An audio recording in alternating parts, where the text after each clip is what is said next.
check, check, check, check, check, chop it down, check, check, check, chop it down, chop it down, chop it down, you gon' chop it down, chop it down, chop it down, chop it down, you gon' chop it down.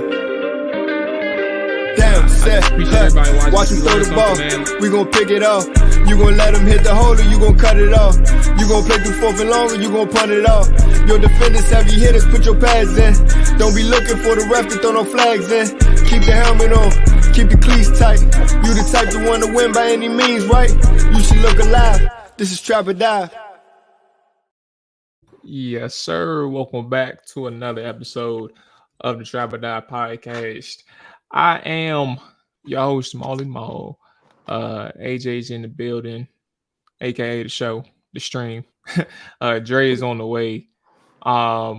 Before we check in with AJ, man, if y'all are here, appreciate y'all checking in live on the YouTube side. As always, hit that like button, hit that subscribe button. Audio side, man, if you are listening and you haven't, hit us with a rating and review. If you don't mind, can you do that? You know, it takes 2 seconds to do so. Sorry for the no-show Thursday. We was definitely planning on doing that up until the day of the show, and you know, some things happened. And you know, we couldn't do the show that day. So it is what it is. AJ, what's going on with you, player? Yeah, man, just been a real chill day. I think I ended up getting a little sick from the festivities over the weekend. Damn, a couple days later, bro. Yeah, I think I smoked a bit too much hookah. Yeah, like I just keep coughing, and I got asthma, so it's like, yeah, probably just too much hookah. So I just been coughing. I think I was dehydrated from us being outside from like 6 o'clock until the sun went down all the way. Drinking all that. So yeah, pretty much. Even my water bottle, I got Pedialyte mix in there. But yeah, essentially that's what I'm on. The hookah man and the dancing man, bro. Dancing man just shut that. You're getting too old. AJ, you getting old. That's what that means, bro. Nah, I ain't getting old. It's just I think I smoked too much damn hookah from 6 o'clock until damn near 2 in the morning was smoking hookah. Yeah, I was going crazy with that hookah shit, bro. Really was. You wasn't in on the hookah some more? Nah, I wasn't. I would have been in on some other stuff if I thought a little bit about. He was on the beverage. That's what he was on. I would, bro. Just know, because I seen the video that you posted just now, bro. I don't remember one part of that conversation we had. I don't even know what we talked about. Zombie. So if Dre's the dancing man, I'm the hookah man, you the zombie man. Yeah, I had no idea. I don't remember one word I said to her, bro. All I know was, shit, that was a hell of a night, man. It was a good time. Yeah, man, it was a great night, bro. Appreciate AJ for extending that invite. Shout out to Lloyd, Tanner, Fred, as well. Lloyd was showing some love. Tanner, obviously, you know, mixing and mingling. The B-Day man. For those who don't know, we popped out for his B-Day at MGM. Yeah, man, and then drinks from when we got into. Whenever it is, I said I had to tap out, bro. I had to go home, bro. I don't even know what sparked that one. I think it dawned on me. I think we went back inside one more time, and I said, "Hold on, bro. I got a game at 9 o'clock. I don't remember. I don't know. I'm not aware of what's going on, bro. Let me just go ahead and hit the road while I can still, you know what I'm saying, function before things go crazy." You actually played a game on Sunday? Bro, I woke up at 6 o'clock, hurting. You tweaking. Hey, not on my own accord either. It wasn't even the alarm. Like I forgot to set my alarm. But when I woke up and I saw that it was 6 o'clock, I said, bro, let me just go ahead and get up, bro. Yeah, so that mean you only got like 3 hours of rest. Yeah, something like that, bro. Something like that. But like you said, man, once again, happy birthday to Santana Moss, 45th birthday. It was a great celebration with, you know, his brothers in town, Lloyd, Sonoris Moss. A lot of guys from the league came and showed love on Saturday. that were formerly in the league. Some, I don't know if he's still in the league or not, but you got guys like Josh Norman that was there. Torrey Holt was there. Fred Smoot was there, and some other guys. But yeah, it was a good time to hang out with Dre and Mual. We don't get Yes, to do sir. it too many times, but yeah, a great time was had. A lot of funny moments were captured visually, not necessarily like on camera, but you just got a memory, you know. Yeah, At the end of the day, man, good time, man. I appreciate you guys coming out and just kicking back, relaxing, man. I nah, I sure. definitely enjoyed it. I Yes, needed that sir. shit, bro. This whole weekend, I needed that, man. Um, yeah, we got some. I guess we got a few things to talk about. Kind of not pressing items, but some interesting things. Before the training camp start, I do want to kind of tap into the quote unquote political side of things with the stadium in terms of that. I want to try and get somebody on so we can kind of get an update in terms of that. I heard there's been some noise, obviously, with Maryland being back in play. And I'd love to kind of get a perspective on some like what's some truths and facts behind the process to this point. Um, Obviously, it could be a little tricky, but that's definitely something on my mind. We can try and tap into pretty soon. We got plenty of time. Training camp, what, a month, just about a month and a couple weeks, probably like 6 weeks away. Damn, time is flying, bro. Time is flying. 6 weeks, 7 weeks away. On that subject, if you had a choice, I mean, AJ too, where would you want to see the stadium at? DC, Maryland, or Virginia? I'm pretty sure no one's going to say Virginia, but I'm asking anyway. Yeah, definitely not VA. Preference for me, bro, is DC. I don't know how fees. I would love the RFK site. I think I don't know how feasible it is. That's exactly why I want to get somebody on the call, like to talk to them. But definitely the RFK site. I know that there's somebody in Congress that's actively trying to block it because of he wants some representation of the the the heritage, I guess, or the old name, former Something like the Native American congressman. And then my second spot though is Landover. I think the way things are looking, like 10, 12 years, is going to be completely different and distant than what we see right now and what it was over the past 20 something years. Yeah, I mean, I think for me, um, I think two places that I would like for it to be. Uh, One is definitely Virginia, but not necessarily like a Ashburn, Leesburg, like more so like where Tyson's Corner Mall area is, McLean. I guess you could say even like Wolf Trap. I think utilizing those spaces, you might be able to do something there. I don't really know.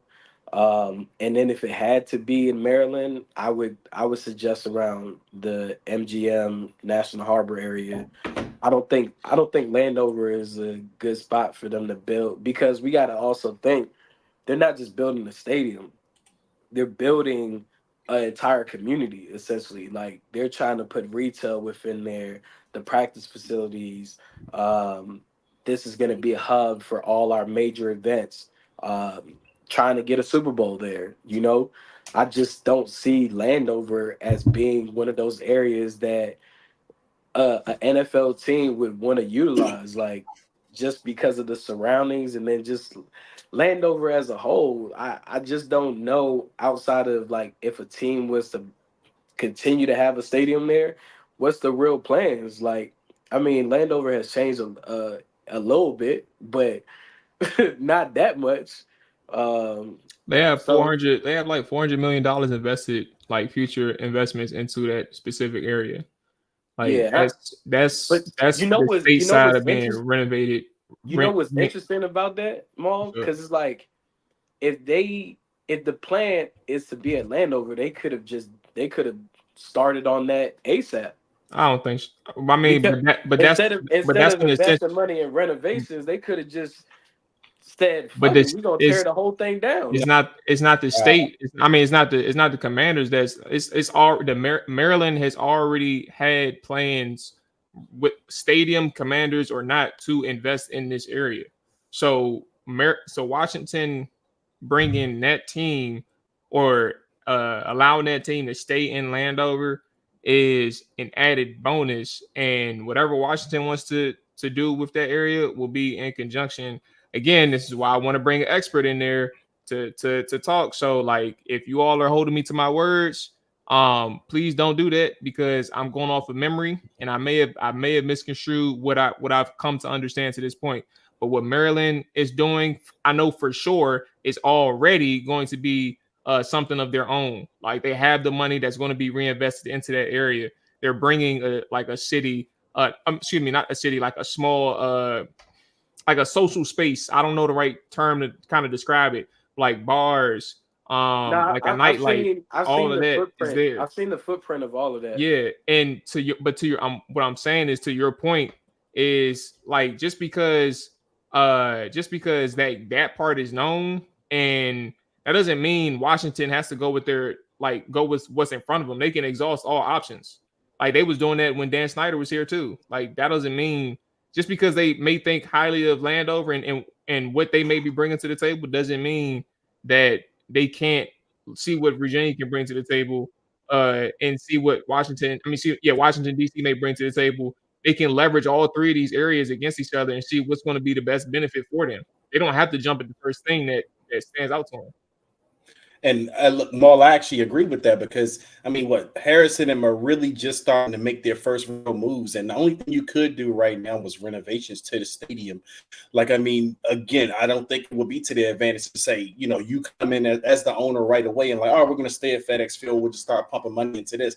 I think if you do anything over FedEx Field, it's got to be something serious over there. I mean, to AJ's point, it has to be a whole community, in a sense, something they've never done over that area before. I mean, because for me, Dallas and Las Vegas stadiums, those kind of set the blueprint for the state of the art communities that you want to build. Like, you want to build, in a sense, with a new stadium, a tourist attraction, not even just a football field or a football stadium. You want to build somewhere that's attractive for possibly Super Bowls, maybe World Cups, whatever the case may be. That's the idea you want with the new stadiums. And that takes time, that takes planning, and that takes who's going to give us the most money and who's going to let us, execute our vision. Like, I mean, this is one of the things we got to kind of get used to with new ownership. I mean, because Dan Snyder, he neglected a lot of things, and we're seeing that now. Like, he neglected the most basic of things. And so far, what we've seen of this new ownership is these guys don't leave no stone unturned. Like, they're thorough with their processes. They go through and they want to be the best. I mean, just look at that list that comes out every year with Washington's getting Fs with, the most basic of things. They're getting the worst grades amongst the NFL teams and some of these things. And they asked Josh Harris about this. He's like, I'm not an F guy, so they want to start, at least making experiences better. So you got to imagine, if they're going to stadium route, it has to be something big. So right now, the best, or to their benefit, is kind of pitting these states against each other, because we didn't see this before. I mean, before, no one wanted to be in bed with Dan Snyder when it came to the stadium stuff. He kind of had to hire outside dudes to kind of be his spokesperson. I think Bruce Allen was trying to work on it for a while, but once Bruce left, it was like Dan on his own, and he was getting nowhere. No one wanted to kind of work with him. DC didn't want to work with him. Maryland was iffy on him. Virginia even started pulling back. But now you're seeing stories about all of these states are coming in, and they want Washington. Now DC wants Washington. I mean, they even passed the RFK. I think they did pass through federal for the bill, as far as giving it back to DC from the federal government. I mean, but who knows? That still has a long ways to go. I mean, DC does have to come up with money, and who knows how they're going to do that. But the point is, these states in this city, they want this football team, and that's very beneficial to Josh Harris, because, like you said, Maul, they can leverage these options now, and they can pick what's the best scenario for them going forward for the stadium. AJ, you had last words on this, or you good? Oh no, I'm good, man. I don't know what's gonna happen. I guess we'll be able to elaborate on the conversation whenever we get an expert that knows all the nuances. At the end of the day, I think for me, my priority, I want them to get a better practice facility ASAP. So I think that'd be the tell all for a lot of things. Like if we hear about a new practice facility coming about before next season, as far as like the building of it, we'll understand what their true intentions are, because they could stay in Ashburn as far as having a practice facility, or really try to create that hub, like, Maul, even, I mean, not Maul, but Dre touched on like how Dallas has and Frisco. Like, I mean, that's how everyone is doing their thing. We even seen Carolina Panthers roll out their renovations and ideal of their new practice facility. Think today I seen Adam Thielen came out and said we got the worst facilities in the league. Let's tap into let's tap they are I think JP was on the show talking about that too. Like, they're making some changes at the facility. I don't know what that means exactly, like everything that's going to be unveiled, whenever they're done with the construction, but who knows how long that's even going to last. Like, if that's going to be like there for the new stadium and new situation as well, or if that's just temporary. But point being, I think we can all agree, us three, Jay Tizzy in the chat, 4 total, that they need help with that practice facility, as much help as they could. And I think we all agree on that. Let's turn to that man, Ben Johnson. He spoke over the weekend, fellas. It's a 2-minute clip, so I'll let it run. But this is his full comment on why he turned down a head coaching gig in the 2023 cycle. Let's see if I can bring present. Nope, not video file. And here we go. Something that really resonates with me is, okay, 8 openings this past year. What would you set the over under in 3 years? There you go. How many still have jobs? Sure, yeah, I'd put the over under at 4.5. I would say there's a good chance 5 of them are out of jobs in 3 years, And so when I look at it from that perspective, if I get the opportunity to go down that road, it's about, how do I get to that second contract? How do I set myself up that the stars need to align? I'm not going to do it just to do it. I love what I'm doing right now. Love it. I love where I'm at. My family loves where we're at. Love the people that we're doing it with. And so I'm not willing to go down the other path yet unless I feel really good about how it's going to unfold. What's in 2 or 3 would make it? Say it again? I said that's what I meant. 2 or 3 would make it. Right. Yeah. Under what circumstances would you, what are you looking for? What would be the right opportunity for you? Without naming teams or what sort of factors? Yeah, I mean, it comes down to its ownership, its staff, it's my vision of how I can make it work with how I know I am. Like, part of me too, I love play calling. And so I would, if I took a head coaching job, would want to be a play calling head coach. Well, there's a limit on how much time there is during a week. And so what's it going to look like Monday through Sunday in that regard? And just want to make sure everything's nailed down. And listen, there's an adjustment period for every person that takes that job. They're learning on the fly. But I think the more that you have set, and feel good about, that gives you the best chance. I was actually talking with someone the other day about this, was, man, the longer you're in the coordinator chair, it does nothing but help you and prepare you more for the next step if it ever comes down the pipe. So personally, I don't feel like I'm hurting my opportunities or my abilities to be a head coach in the future. And I love what I'm doing right now.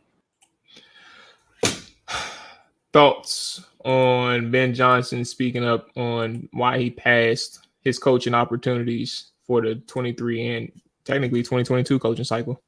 I mean, I think with how he answered the question, which is surprising as far as like where you're heading towards the season, like you're getting into being in mini camps or whatever, like you get a glimpse, for those that don't know and whatever, you get a glimpse of how his interviews turned out bad. Like, I mean, you got a guy who sounds like he doesn't even have a proper staff that he could put together to even put in front of a team to orchestrate, having a top defense coordinator or support staff, what have you.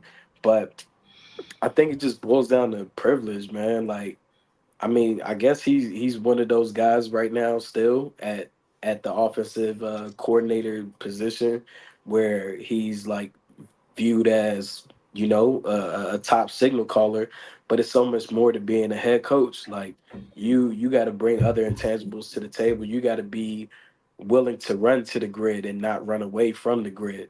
And in his approach and what he answered, he's scared of the grid. Like, because I mean, any team that's looking to hire a new head coach, unless that coach decides to retire, is going to be a job of a team that didn't succeed. They didn't do good.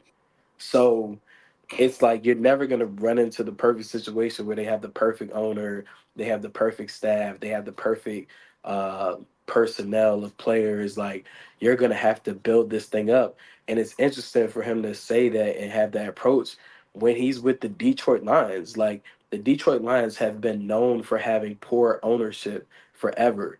Like look at how the Barry Sanders situation was handled, Calvin Johnson situation was handled. I mean, this team has had multiple years of having the worst record in NFL history. Even how he got the job, Anthony Lynn, now the running backs coach or the run game coordinator, I should say, and running backs coach for the Washington Commanders, was actually the OC originally under Dan Campbell. And then Anthony Lynn got fired at Detroit, and they promoted Ben to the OC job. I mean, if he wants to become an offensive coordinator for the rest of his life, so be it. But he's contradicting himself because he's saying that the goal is to get to the second contract.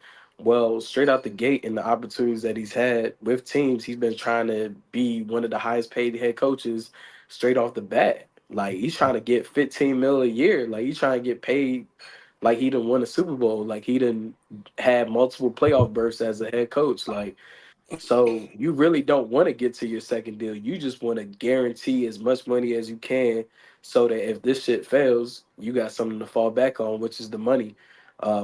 Which is cool, but it's like just say that. I just think that Washington, they did a good job of going through the candidates and they landed on a better candidate. Um, we don't know what Dan Quinn's record is going to be ultimately, but we do know that he's put together a support staff that can truly help teach these players in and out off the field and truly be in position to possibly get the job done. Whereas with Ben, if they had made the hire, you would have had a bunch of guys here that wouldn't even know what they're doing, and you might be starting off looking for a new head coach after year one. You could be in that Mina Kimes conversation from last week. So I just think that, whatever works for him, cool. I hope that I never see him as a head coach for an organization because I just don't think he's the type of guy that you should want speaking to your players and leading an organization, pretty much being the face of a franchise. Yeah, honestly, man, for me, he talks like a guy that's not completely sure of himself and where he's going or where he wants to be. I mean, he's staying somewhere where I guess he's sure, he knows he can do this and he doesn't want to challenge himself too much right now. And, that's fine and all that. But my thing is, why are you even taking first interviews with teams if you kind of know, these team situations before you go into an interview with them? Yeah, you're sitting up here, you go through the interview process, and then halfway through, as we saw, I mean, that was a really unprofessional thing. I mean, most of the pundits have said it was an unprofessional way to handle the process that he did. And it's not going to hurt him going forward, let's be honest. I mean, if he's still out there putting good offenses up, people aren't going to care how he handled this process. But still, it's a stain, and it's one of those red flags. I mean, even with AJ saying I'm agreeing, I mean, he's, his whole thing with him is it doesn't look good. I mean, because he just does, like I said, he talks like he's trying to convince himself this is what I want to do, or I'm being smarter than most coaches are. Like he's going through the whole numbers and saying, yeah, only 4 guys are here after the last 3, whatever the case may be. He's going through that like he's trying to convince himself, yeah, see, I made the right decision. And that kind of brings me back to the interview process with Washington. and I believe it was Seattle that he interviewed. With the two teams that he interviewed with, and there were rumors that he didn't interview too well with those teams. So I'm wondering if he knew that those interviews didn't go well, and this is him kind of trying to put his fluff pieces out there or recovery pieces to make himself look better, and he's convincing himself of that again, because that was a long-winded talk right there. I don't know, what sparked that answer, but it was long-winded and it was real thought out. Like he had a whole summer to kind of process and rehearse that. So that's why I said to me, he seems like a guy, like I said, that's trying to convince himself. And I don't know if this kind of happened after these interviews supposedly didn't go well, and he just finally confirmed it. Oh, well, I'm just gonna, wait until a better situation arises. I mean, the thought is fine. Yeah, I mean, who wouldn't want to be in a good situation? But I don't know if he's super sure of that answer. Yeah, DC dude said Johnson makes me want to root against the Lions. I thought that was funny comment because you let the Lions fans tell it. It's actually they the ones that make me want to root against the Lions. I didn't have no issue with Ben doing what he did. Like that's your decision. That is like the type of character that you are, and we kind of get a glimpse of what you prefer and what you're comfortable with. That doesn't have no bearing on me personally. I don't think that had a bearing on any of the Washington. I mean, there were some extreme fans that didn't like Ben Johnson after that, but to DC's point, it ain't even Johnson. It's the Lions fans, because they for whatever reason they thought that he was our savior, and we loved Ben and we wanted Ben at all costs. And I think for us hearing this, I think there's a couple things that I relate to, or I more so should understand. I understand, not necessarily relate to. I'm not in the NFL, but one thing I understand. Towards the end, he mentioned he loves play calling, and one of the processes of play calling that I think he was alluding to was the amount of time that you put into game planning, preparing, and really like being in that room with your offense to get ready for that defense that you're facing up against on that upcoming Sunday, Monday, Thursday, Saturday, whatever. And I think when you're a head coach, as we all know to this point, you lose that luxury a little bit because of your roles and responsibilities being elevated now. And I don't think, based on what Ben was saying, he was really ready to get rid of that role because of what he loves to do right now. And he has that patience where he's saying, you know what, if I really love what I do right now, and I'm not necessarily fully interested in everything that's out there, then I'm gonna go ahead and I'm gonna stay where I'm at. I'm gonna make sure that the Detroit Lions have one of the best offenses in the NFL for as many years as I'm here leading this offense. That's one way that I look at it, and I understand him from that angle. But when we go back to what you all were talking about, AJ and Dre, one thing that also stands out to me is his willingness to find that excuse, right? And I think the biggest thing that I really don't understand is, why is your first thought that second contract? Every situation, and you all alluded to it, I'm going third, so it's like I'm basically repeating everything. But every situation isn't going to be perfect. Every situation isn't going to be ideal. But one thing you really have to believe, or really have to do when you land a new spot, is showcase why you were hired in the first place. But you also have to elevate yourself as a leader. If you were one aspect, if you always had it in you, that's important. Like in terms of like that leadership role, that ability to connect everybody. But you have to take it to another level now. Like you're the leader of the entire team. Like this is your group of people. This is your players, your staff. And I think what really dawned on him, and the way he tried to find an excuse in his presser, was saying the second contract was really important to him. There's no guarantee you make it out of your first. And some people in the chat said it already as well. I think that's probably something that, you can't even like, that's the forest from the trees thing. Or if I said it right, like you got to understand where you are. You got to understand it is one day at a time. And I think for him, not being able to really have a plan from the get-go to establish the ability to make it to a second contract, that's on you. That's not on the organization. You can't blame them. You can't blame any other circumstance except for yourself. And there was several opportunities over the last couple of years where you could have took a chance with an organization, a stable one, and got the staff that you wanted, or got as close to the staff as you wanted, and took a shot on yourself and see exactly where you ended up in a couple years. Maybe he had the fear of missing out of what was going to happen in Detroit, or maybe he just had the fear of failure. But I think if it wasn't one or the other, it was probably a combination of both that really hurt Ben Johnson in the long run. And I don't know what's going to happen to him in the future, but this is definitely a stain on him as we revisit it a couple months later. But I also think that he may have another opportunity or two down the line, especially if Detroit continues to be a highly efficient offense.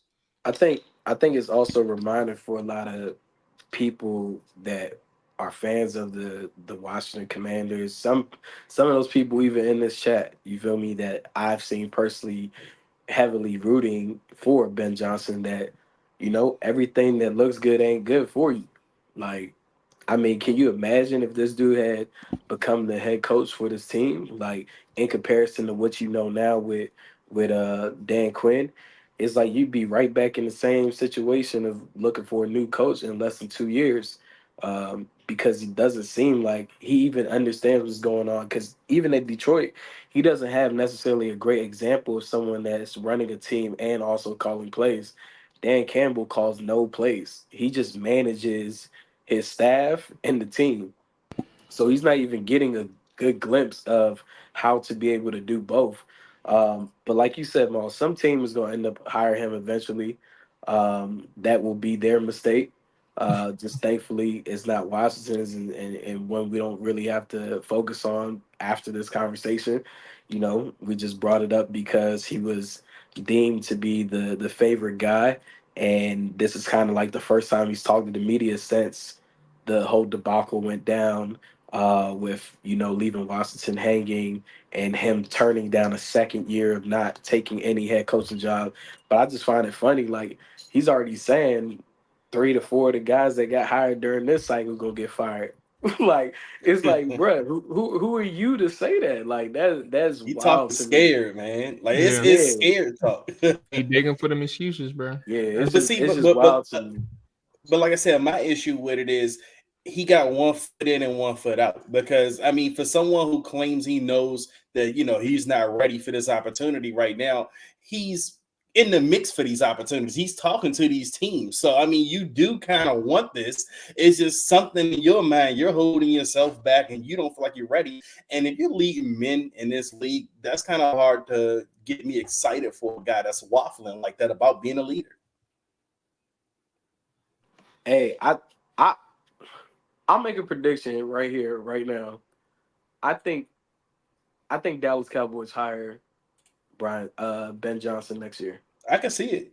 I can see it. because I see him being the type of guy that could be controlled and be put in a situation where he could be used as a puppet and be perfectly fine with it. Uses the puppet. Yeah, because I mean, Yeah, he the Jerry Jones Jerry personality. Jones. Yeah, Jerry Jones doesn't want to hire an alpha head coach. No. He wants someone he can push around. Like, you see how Mike McCarthy get pushed around. Like, the only time you really seen Jerry Jones make those type of hires has been the Jimmy Johnson and the Bill Parcells, and we seen how those Yep. turned out. So if he can find his little protege, little boy toy or whatever, to become the new head coach, he can kind of dial up them plays and control the narrative from there.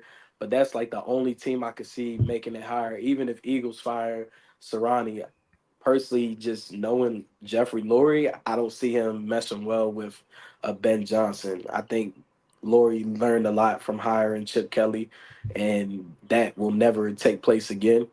You want someone that can mesh well with your team.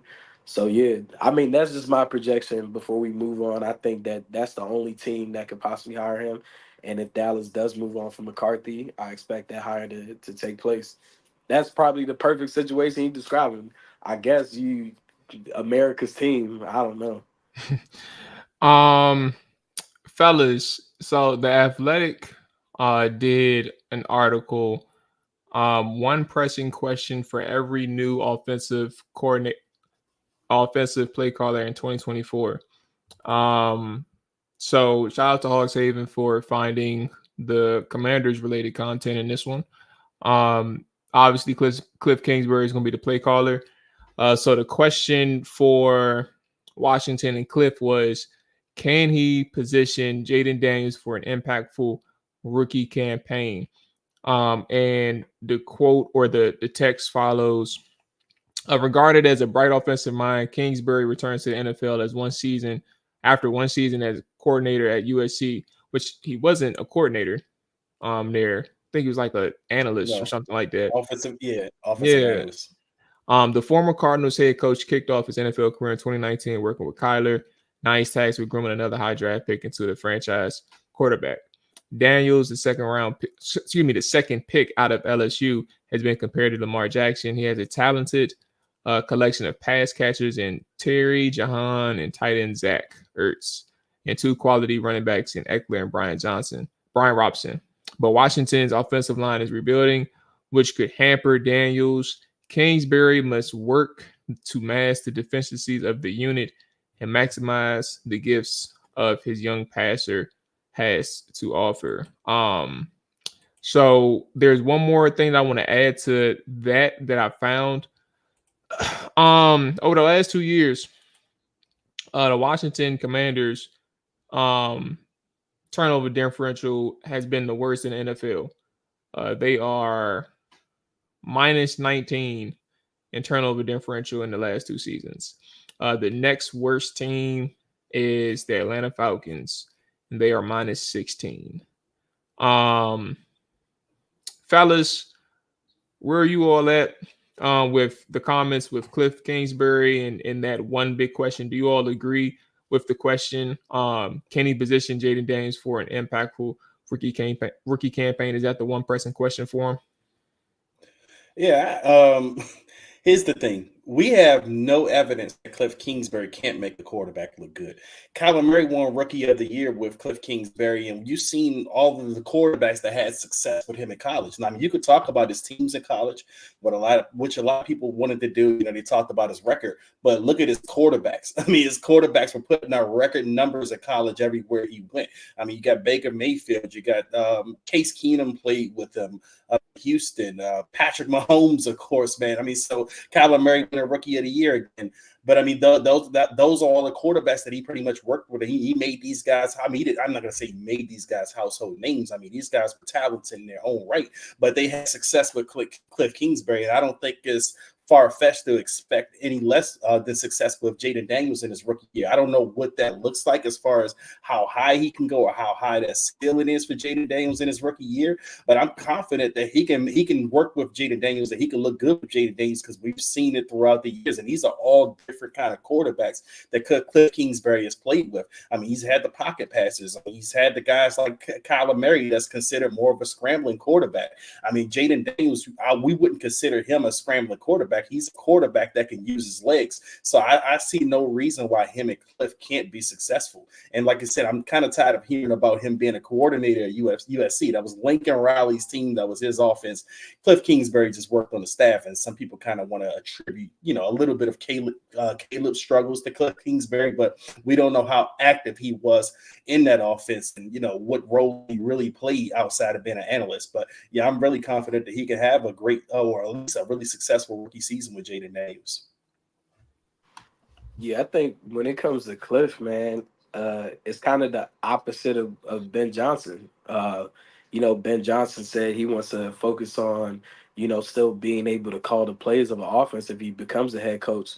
In this case, I think being a head coach for Kliff Kingsbury in Arizona and also calling the plays and trying to do all these different things probably hindered him in his coaching tenureship in the NFL. I mean, it's not like he had a successful head coaching career collegiately. He's worked with, if he didn't work with the Mahomes of the world, the Baker Mayfields, the Johnny Manziel, Kyler Murray's, he's probably still in the college ranks, like as an OC, or maybe a QB's coach. But because of those guys having successful collegiate careers and some having, amazing NFL careers, it's pushed them up the ranks. But in Arizona, I mean, me and Maul, we kind of reference it a lot over the past couple of years when we got to see the in season hard knocks of the Arizona Cardinals with Kliff Kingsbury. You could see how worn out he was during the season. It seemed like it was a lot for him to shoulder, having to manage a team of adults, and also having to call plays. So now Kliff is in a situation where he also gets a better supporting cast with Brian Johnson being a former offensive coordinator for the Philadelphia Eagles, Anthony Lynn being a former offensive coordinator in this league for the Buffalo Bills, having a hand in the Chargers offense alongside Pep Hamilton, Detroit Lions, and also just coming from the 49ers or whatever. Then you also add in the Pritchard as going to be a quarterback's coach.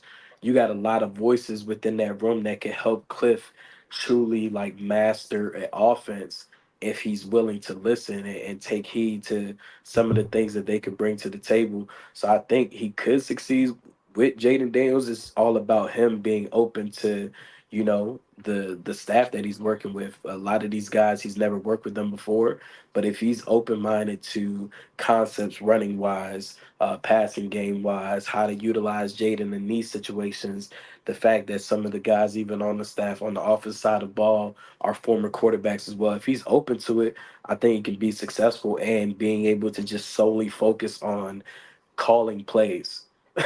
Because it's way different when you just call plays versus having to call plays and manage an entire team of individuals with so many different personalities and so many other things that are being asked of you from an organizational standpoint, from ownership. If you could just call plays and you let Dan Quinn be the point man for everything, and get to game plan alongside of Brian Johnson, who was considered to be one of the top offensive minds, just like a Ben Johnson last year, alongside of Anthony Lynn and all these other individuals, he should be able to put Jayden Daniels in a positive stance. But that's where we're all on the edge and excited to see what this offense is going to look like, because we're hoping that Kliff has come into a new of his offensive philosophy and how to adapt to the NFL game. As some numbers have shown, like they've been productive through like half points of the season, but towards the back end of the seasons, a lot of the teams ended up catching up to what they were doing offensively. So, I mean, we'll get to find this out in the coming months. At least it's getting closer. At least we're not talking from this standpoint from January. We speaking on this in June, so we a couple months away. So for me, so the question was, can he position Jayden Daniels for an impactful rookie campaign? I do think that's probably, I honestly think that's probably the most pressing question. Part of the response in the article was mentioning the offensive line as well. And I do think that's going to be like, we haven't even done like a full deep dive on the offensive line like by itself. I don't know what Andrew Wiley is going to look like this year. I don't think it's going to be dramatically better, but I don't know if it's going to be like bad. And I also don't know what the left side is going to look like from the left tackle spot, even the left guard. Honestly, I mean, you got Al Grady in there. I don't know what Ricky Stromberg is going to do because obviously he's competing. Mason Brooks, same thing. Like I have no idea what that competition is going to look like over there, let alone if they have a set starter in mind. And obviously the left tackle spot, we have no idea. Obviously Tyler Badass is at center, but the overall offensive line is like, first off, who's going to be your best five? Who works well together, but also how are you going to get the best group out there that's going to work well with Jayden too? Those are questions to be asked, but I think is one of the pressing questions. But I think positioning Jayden Daniels kind of coincides with that, which is ultimately the most pressing for me. And I don't know. Hey, Mo, I put it this way. let me ask you this real quick, because you mentioned it. When we sit here and think of the top 5 quarterbacks in the league currently, do we think of them also having great offensive lines? No, you don't. That's just only. So the only person that I think of in like a top 10 situation, in current day was like that comes to Tom mind right Brady. now. No, is no, I'm talking about current, like actively. I'm Oh, talking Jalen Hurts. Like his offensive line was solid, and that's about it. I don't really think about anybody else in terms of like their offensive line and like how good it is. Maybe the Baltimore Ravens, but that's that's about it.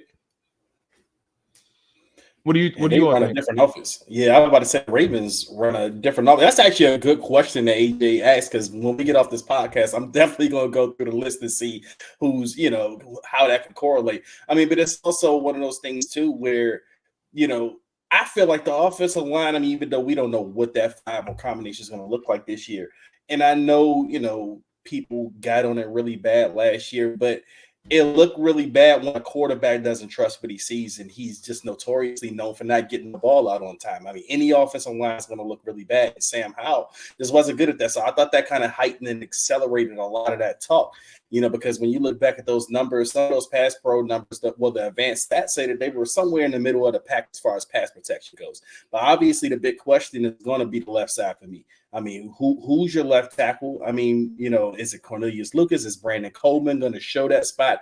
I mean, then there's, when you get to training camp or, the further along you go this summer, are they going to bring in one of those veteran left tackles to kind of compete? So, I mean, that's something there. But I also think it's helpful when you got a quarterback like Jayden Daniels who can use his legs, and he's smart about how he uses his legs. And I think Jayden Daniels is the type of quarterback that could probably make an offensive line look a bit better. And I know some people will probably push back on that and say, well, he's a rookie and maybe things are going to be a little bit different. But I still think with his ability, he's going to be one of those guys that kind of elevates an offensive line. I mean, like kind of like to AJ's point, some of the best quarterbacks, or if you're going to be that guy, if you're in that top 5, that top 10 range, you are a guy that makes everyone look better around you, including that offensive line. I mean, Patrick Mahomes, I don't think the Chiefs have a good offensive line at all. I mean, but again, it's hard to compare anyone to the greatest that's doing it right now. But still, that's what the best quarterbacks do. They make those guys look better. I mean, that's everybody, not just the receivers. Again, it's the offensive line. So if Jayden Daniels is going to be that guy, or we expect Jayden Daniels to be that guy, we want him to be in that position, I think he's going to be the guy that makes those guys look better. Yeah, I mean, I think just look around the league. Like the 2 teams in the Super Bowl, 49ers don't have the greatest offensive line. They have a great player in Trent Williams, but the rest of the guys, no one could sit here and tell me their left guard, their center, their right guard, or their right tackle. They even lost their right tackle, Mitch McKinsey, McGlinchey or something like that. He's from Notre Dame. He Mike ended up signing. McGlinchey. Yeah, he ended up signing the deal with the Denver Broncos, and they ain't miss a beat. It's all about the scheme and also who's running the show at quarterback. In my opinion, like we don't know what this offensive line is going to be. Even the guy that they tote to be like the main guy of the offensive line of the Commanders right now, Sam Cosmi, he's entering um he's entering the last year of his deal. So like we don't know what he's gonna be. And I'm pretty sure Adam Peters is sitting around waiting to see what he is gonna be to be able to offer him an extension. He's not just gonna get one just because PFF has him graded a certain way. But I asked that question because it's like another I seen something maybe last week. Chris Forrester, who is the offensive line coach for the 49ers, he said um he doesn't necessarily believe in drafting offensive linemen high. He believes you should go and get the most weapons that you can for the offense and let him do the coaching of the players that they'll end up acquiring offensive line wise in the later portions of the draft. And if you look around the league, a lot of the guys that are, viewed as the top at their position, left tackle, left guard, center, right guard, right tackle, aren't typically first round picks. I think that even the quarterbacks that we would look at as being top 5 in the league have a lot of weapons to their disposal. And that is why I keep bringing up on here. I think Washington needs to go get a damn wide receiver. They need to go get another wide receiver. They need more firepower offensively. I think that helps out the offensive line because you're forcing the defense to play you a certain way. And now when you got a quarterback that's a dual threat, but primarily going to pass, but if you overplay certain things, he could take it 80. If you add more weapons to the mix, it makes it even harder for them to defend. So I don't know what this offensive line is going to be, but I just think that with the information that I have in front of me and different people that I trust or my opinion, I just think they need to add more weapons. I truly don't believe that they will ultimately have like an elite offensive line like the Eagles. But even that has dwindled because now you got Jason Kelsey, who's no longer going to be the center for the Eagles. Um, Lane Johnson might retire after next year, so he's getting older. You do have a stout left tackle in Jordan Mailata, but he played rugby in Australia.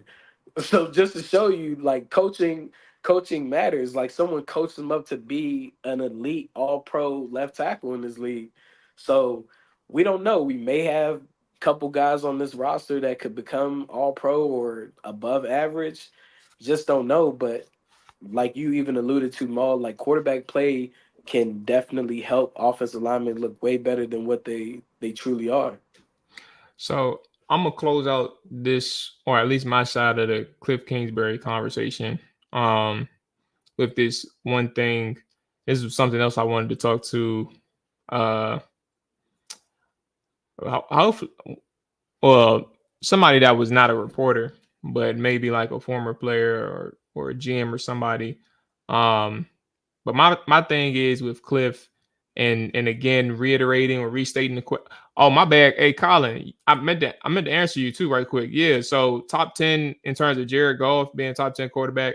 Yeah, Lions O-line is definitely up there for me too. That's a solid offensive line. But to reiterate the question or restate the question for Kliff Kingsbury, can he position Jayden Daniels for an impactful rookie campaign? Is that a pressing question? I do think so. I think that's the most pressing question. But I also think an answer for that for me would be Kliff. He just can't be the weakest link of this staff, of that offensive staff. And what I mean by that is I think about like these teams in previous years is not that many that you come across that has that quote unquote all-star type of coaching staff.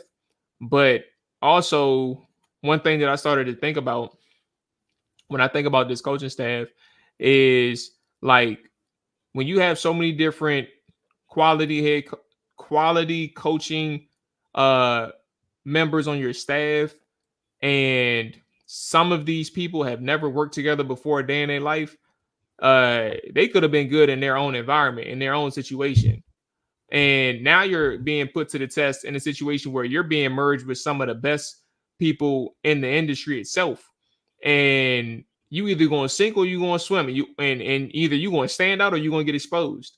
And that competition competition doesn't just start from a player's perspective. It starts from a coaching perspective too. And people are going to notice like the quality in you.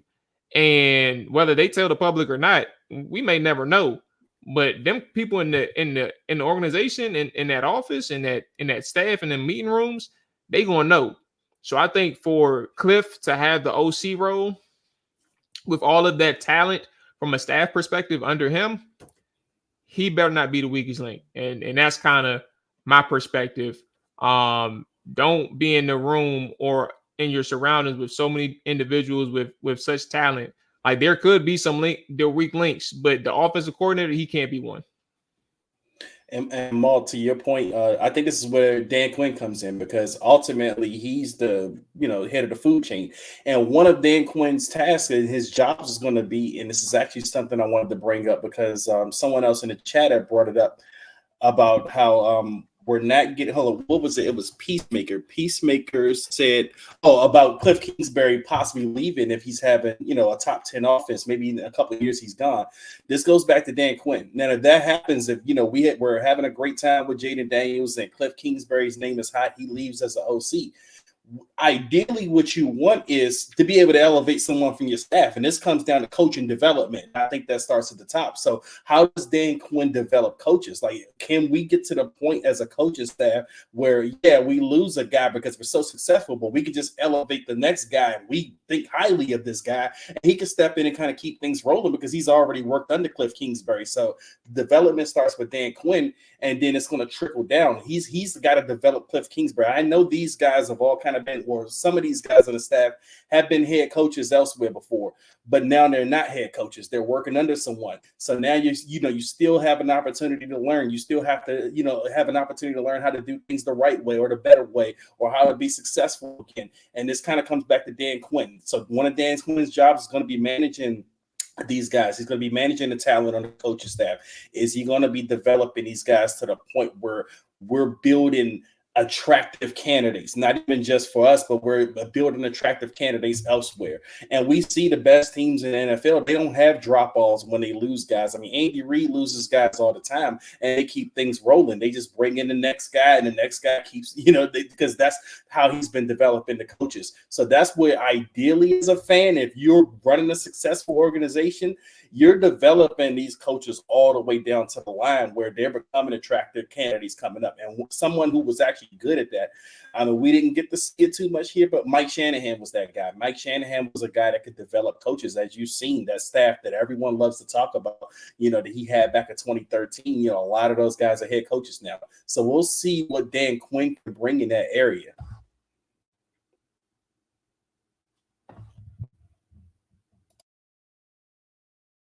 Muted. Oh yeah, I was saying I didn't know if AJ had any last thoughts before we close out. Do you have anything about like that weakest link angle? Because I do want to know, like, I'm like moving forward, and I kind of already stated what my thought is, but I do want to know like what that's going to look like with all-star coaching staff. Because I think it's going to be some people that slip through the cracks. That's like, yeah, I don't think he was a good fit here. I just don't know who it's going to be. Nah, I think the weakest link thing is definitely a reality. I think that's the greatest question within the staff is Kliff Kingsbury, because of the lack of success he's had on a collegiate level, even in the NFL ranks. Like, we've seen his offense and his teams. Like, I think at one point, one season under Kliff, they might have been like 8-0 or 9-0, and then everything just spiraled downhill. Then they got to the first game in the playoffs and ended up getting their ass smoked. You feel me? So I do think that Kliff is somewhat of the biggest concern within the staff. Because even if you look at a Joe Witt Jr., who's going to be running the defense, he knows exactly what Dan Quinn has been doing and wants to do. They already have a relationship with each other, and it's kind of hard to miss a beat with that unless you just don't have the personnel. But he already knows schematically what we want to get done, the philosophy of Dan Quinn. I think, team building is very important. I told you guys about how they celebrated, like the entire staff went out, the entire coaching staff, their wives, their girlfriends, and alongside Adam Peters, they went to a restaurant in DC called Levy and celebrated Adam Peters' birthday. But also the point of that was for them to all get together as coaches and have time away from the facility to be able to build that rapport with one another. Like, those are big things in being able to have those tough conversations when it gets rough in the season, with the passing game coordinator, the running backs coach, the run game coordinator, the QBs coach, the tight end coach, whatever. Because a lot of people on that offensive side of the ball have either done it before and been very successful at it, or they're up and coming risers themselves. In the Tavia Pritchard, the former quarterback David Blah, who a lot of people are raving about, the guy that's the tight ends coach. I think, Dre, you might know his name. David Ray. Yeah, like all these guys are being touted as like, excuse me, up and coming guys alongside of Brian Johnson, who called plays for the Eagles last year. So I just think that if they continue to team build or whatever, maybe Cliff turns that weakest link into a strength, and they go from there. But I definitely think if you look at the entire staff, the biggest question mark that you have over anybody is Kliff Kingsbury. What is he going to do offensively? There it is. Okay, fellas. Great show. Great time to be back. We had about a week off over here on Trap or Dive. Yeah, don't mind me. I'm getting kind of distracted, like with everything that I got going on. So I'm trying to avoid that shit, talking about it. But so I guess we'll try to figure out the rest of the schedule for Trap or Dive. Appreciate everybody who tuned in live though. And was able to check out everything in the chat, be a part of the show. We appreciate that. If you haven't done so already, we always appreciate you hitting that like button, hitting that subscribe button. Kaylin Clark is soft. I feel like you was the angry dude from last week's show too. But it's crazy because she ain't even. Yeah, it's crazy because she ain't even the one talking. But yeah, appreciate everybody who tapped in, hitting that like button, hit that subscribe button. We definitely appreciate that. Stay tuned for our schedule, Travel Dive schedule, and then on the audio side as well. If you hit that rating and review, we definitely appreciate that, as well as that follow button. Until next time, fellas, y'all take it easy. Everybody take it easy. Enjoy your evening. Finals are starting on Thursday. Hey, let me get a little Mavs upset for the first game, man. I'd love to see it. Hey man, we got finals starting Thursday. OTAs kicks back up. Oh, that's tomorrow. Going to going to mandatory minicamp next week. So yeah. Oh, we got a new kicker. Oh yeah, shout out to dude breaking records in the UFL. Man, I don't think Buddy gonna be the starting kicker for the season, but yeah, they're gonna have to add another guy. They just needed a body. I mean, it was because OTAs tomorrow, so they couldn't go into that without a kicker. So I'm assuming the guy's just a body. But then I think the main thing is it's a lot of kickers. A lot of teams have two kickers in camp, and they're going to carry them through preseason. Somebody's going to lose a competition that's probably going to be right in the thick of things, or he's going to be somebody that can be a candidate for us. And I think that's ultimately who your starting kicker is going to be for the season. It's going to be somebody that's cut on another team right now. Shit, never say never, bro. People are trying to clinging to that narrative, but shit, if he ain't got no competition right now, it's his job to prove that it's his job, for the team. Well, so he must have won a competition today, because I'm sure they probably brought a bunch of guys in for a workout today.